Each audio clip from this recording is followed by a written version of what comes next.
Peygamberimiz Muhammed sallallahu aleyhi ve sellem aytdi, urazat tutuşunun iki kuvanish bulacak. Birinchisi ul avuz ochganda, ham ikkinchisi ul cennet deb keladi. Albatta, Allah subhanahu wa ta'ala o'zining keng rahmati bilan urazat tutushiga аңа cennet va'da etdi. Ham shulay Peygamberimiz Muhammed sallallahu aleyhi ve sellem aytdi, kim agar da urazat tutushining og'zini ochtirdi, ya'ni iftar qildi, аңа shuluk ajr savob bo'lacak. Shunga ko'ra og'iz ochtira jamoat ul albatta shunday bik savobli ish. Ham albatta biz bilamiz, oshagan bilmay turgan bilan biz o'zimiz gil tirishamiz, gil azrlanamiz bu biz sog'inib ketgan mezgilni uyushtirir uchun. Iftar majlislarini uyushtiruv o'zak masjidda g'adatga kirgan, shunga ko'ra yil sayin endi biz tirishamiz, shabamiz, azrlanamiz. Alhamdulillah Allohning keng rahmati bilan masjidga yuruvchilar da qatnashadi. Albatta endi bu zo'r shunday qatlovli ish, chunki o'zak masjidda 700 dan ortiq urazat tutuvchilar og'iz ochadi. Shunga ko'ra endi bunda albatta har birisi Allohning ajr savobini oldirga tirishadi. Ул endi bizning g'adatcha shulay yil sayin uyushtirga turgan chora.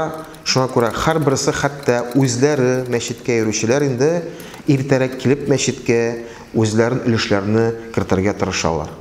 Ularning orasida ulkani da o'rta bo'yinda yashada har birisi qatnashirga tirisha, chunki ular Allohning ajr savobini umidlana. Ham endi shunda kuni bo'yi azrlanib urazat tutishlarini kutib qolalar. Ramazan oyi birgina yilda bo'lar. 12 oyning birisigina Ramazan oyi. Ham shu Ramazan oyida o'zimizni jelerga kerakmi endi shu yaxshi ishlarni ishlarga.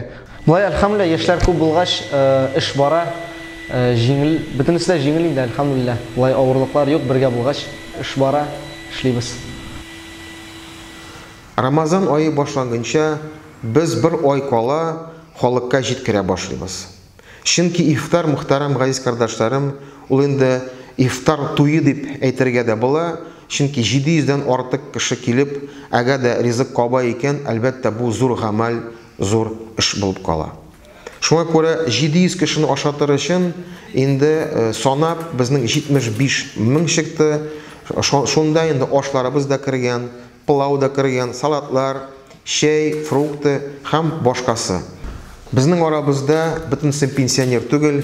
Shunga ko'ra albatta kimdir endi kuni bo'yi ishda ishli, shunga ko'ra qaytib albatta iftar azlarga bek yengil bo'lmas. Shunga ko'ra biz taqdim etamiz. O'zak masjidga kelib, rohatlanib, og'iz ochib oshab olarga.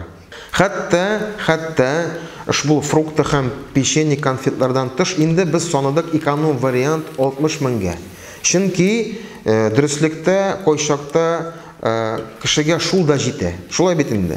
Isrof bo'lmasin uchun mana shulay sanab chiqdik. 60,700 kishi osh, pilau, salat ham shay isha ola. Ham endi obro'li, darajali, tajribali pilau pishiruvchilar turida aytasim kelar. Ular endi albatta oldan silashini bizning do'stlarimiz O'rta Aziyadan, misol uchun Dilaver abzayimiz endi bizning Qrim totari, Atabek endi u bizning o'zbek, malayi. Shunga ko'ra Allohga shukr, ular o'zlarini endi Alloh rizoligi uchun ushbu ezgi oyda o'zlarini mana shunday zo'r ishga azrlilar. Onday hunarga ega bo'lgan kishilar bek az bizning shaharimizda. Shunga ko'ra ular o'zlari anglaylar, ularning ustida bo'lgan javoblik, chunki 700 kishini oshatirga begrakda g'odiy narsa tugul. Shunga ko'ra ular endi tirashalar alhamdulillah, ham har kunni urazat tutuvchilar ularga rahmat so'zlarini aytadilar. Alhamdulillah bizning ushbu iftarning bir ulushun opalarimiz olib bora. Albatta bunda xotin qizning qo'li timasa, uning balki yamida, tamida bo'lmas. Shunga ko'ra salat bo'lsin mo'l, shulpa bo'lsin mo'l, u endi bizning Xatima opa, u endi bizning Zila opalarimiz. Ham onga yordam etuvchi opalar, Allohning rahmatlari yog'sin. Begrakda bunda da shu qizu kuxnyada oyoq usti o'zi uraza bo'lib, endi albatta shunda bosib turuv yengil tugul, ammo lekin aytamid bu savobli ish, ham opalarni bila turib, шундый үз өстендә булган вазифаны аңлап инде безнең өчен тырышалар. Аллага шөкер, Аллаһның рәхмәтләре яусын. Ярдәм итүчеләр арасында әйтеп киттек безнең яшьләребез. Әлхәмдүлилlah, русча волонтер дип әйтсәң, инде безнеңчә ул хезмәтче, ярдәм итүче, шуңа күрә алар инде алдан килеп катнашалар. Безнең балаларыбыз үзенең велосипедларны, тупларны куйдыр читкә куеп, күзләре аш булса да, мискиннәр үзләре ураза тотарга тырышалар. Әти әнисенә карап, зур абзый апаларга карап, алар инде үзләре дә хезмәт кылырга тырышалар. Бу инде үзе бер тәрбия җәмәгать. Ураза туту авыр түгел, әлхәмдүлилләh. Әзгене. Кызу да түгел, әлхәмдүлилләh. Менә намаздан соң әзгене булышабыз. Җыештырырга палаткада урнаштырабыз әйберләрне, тарелкаларны, чашкаларны, ризыкларны, табыннарны әзерлибез инде. Балалар безгә карап тәрбия алалар. Әгәр дә бала бәләкәй чактан үзенең зурларын, өлкәннәрен, әти әнисен хөрмәт итсә, үзен туганнарына шундый мәрхәмәтле булса, зур итсә, әлбәттә Аллаһ Тәгалә үзләреннән дә һәм аның әти әнисеннән дә риза булыр. Уразаның соңгы мизгилләрендә без инде кулларны күтәреп Аллаһка ялварабыз. Дуа кылабыз һәм Аллаһтан сорыйбыз: "Я Рабб, Алла безнең уразаларыбызны кабуллардан кылсаң иде. Я Рабб, Алла һәрберебезгә исәнлек, саулык, сәламәтлек бирсәң иде. Бер-беребез белән тату яшәп, дуслыкта булып, шәһәребезгә тынычлык, иминлек, бәрәкәт бирсәң иде."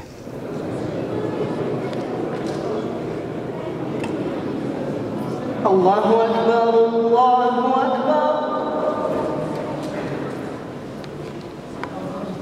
Аллаһу акбар, Аллаһу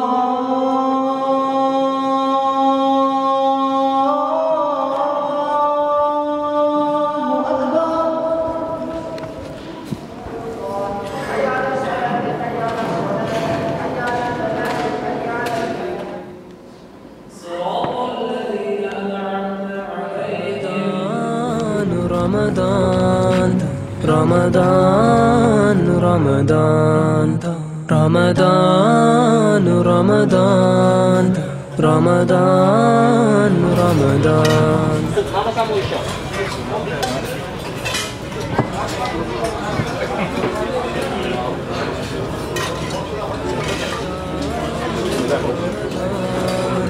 Ramadan, Alhamdulillah. Шушы авыз ашканда безгә шул кадәр рәхәтлек күмәкләшеп, бергәләшеп ашканда ул күңелле. Ничектер мин үзе дә ашарга күп әйме, но ул икенче. Амында бердән булып ашканда әйме, шул кадәр күңелле, прямо бөтен дөнья нуры белән торган күңелләрдәге азан, беренче азан әйткәндә авыз ашасың, шул кадәр рәхәт, күзләрдән яшьләр чыга азанда.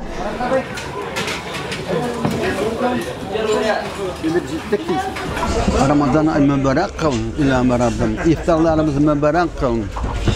Şuşu iftar kıldırışılarga olanın rahmeti bulsun İlâme Rabbim. Ecir sevapları bulsun. Allah günlerde de gün sağlık selametler her koy bizgana. Dinimizge, milletimizge, tilimizge özünün rahmetini kıl İlâme Rabbim. Var bizgana takvalık, sağlık selametlik bir Rabbim. Özünün rahmetini ayırma. سبحان ربك رب العزة عما يصفون وسلام على المرسلين والحمد لله رب العالمين برحمتك يا أرحم الراحمين. Ramadan, Ramadan, Ramadan.